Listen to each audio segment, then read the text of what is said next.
good day, Ma'am Josephine. Can you tell me about yourself? Yes, I'm Josephine Alonso. I'm 46 years old. I'm currently residing at number 54 sa Nara State Veteran Compound, Ortigas Extension, Barangay Santo Domingo, Cainta, Rizal.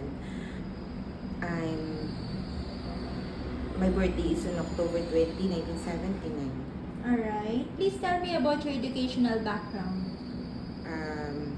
I'm graduate on fourth year high school, Alright. and I take caregiving NC2. Alright. And then do you have brothers and sisters? Yes, we have. I have four. I have three siblings.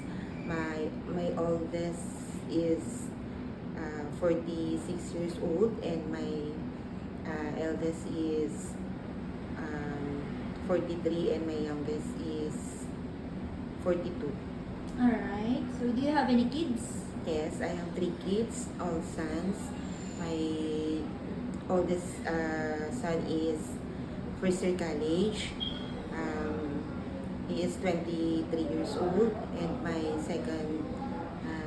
eldest son is 18 years old, first year college, and the youngest is grade 12, 17 years old. Alright. Thank you. Then how would you describe yourself? I'm a hardworking person.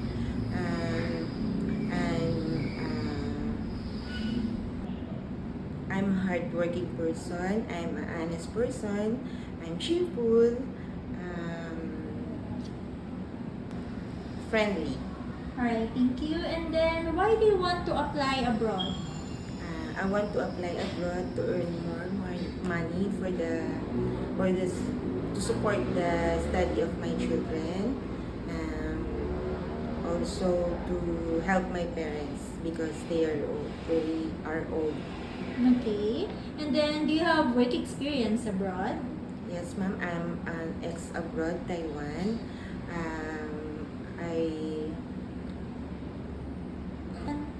I started working in Taiwan at the year 2009 up to 2015. Alright. For almost how many years? For almost 5 years. Alright. Did you finish your contract? Yes, I finished my contract. Alright. Then please tell me your duties and responsibilities as domestic helper in Taiwan. I do cook, wash the dishes, do the household chores. Sometimes I wash the car of my employer if needed. I also cook food for them. I take care of their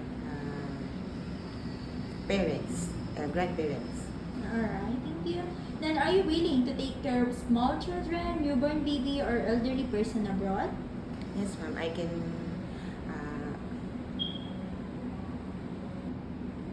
can take care of newborn children and elderly. Alright. Then how would you take care of naughty children and children with temper tantrums? I remain calm. I talk to them in a nice way and be attentive. Alright. Then how about if the newborn baby is crying at night? I will check the temperature of the baby. Maybe if has a fever, I will check the diaper if soaked already, and I will give breast. I will feed them. Alright. And then what will you do if you become homesick?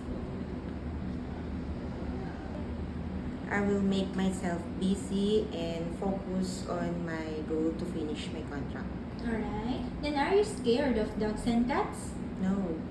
Are you willing to take care of pets, even big dogs? Yes. How do you describe your cooking skills? I can cook Filipino food, especially sinigang, adobo, I can learn. I'm willing to learn also to cook different dishes. Are you willing to learn new dishes? Yes. Do you have any food allergy? No. Do you eat everything? Yes. Alright. Do you have the full consent of your family to go and work abroad? Yes. Do you promise not to use your cell phone during working hours? Yes. Do you promise to be honest and loyal to your employer? Yes. Do you have the physical energy to keep up with the children? Yes. Do you drink alcohol?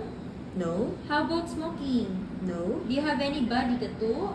No. Do you have any history of surgery or serious sickness in the past? No. Are you willing to share a room with the children? Yes. Are you willing to wake up very early in the morning and sleep late at night? Yes. Are you willing to work during day off and employer will pay you overtime? Yes. Alright, then for the last question, what is your final message to your future employer abroad? I'm Josephine Alonso. I'm ex-abroad, 5 years working in Taiwan, and then I'm a hardworking person, cheerful, friendly, honest person. I promise to finish my contract, and I hope to see you soon. Thank you.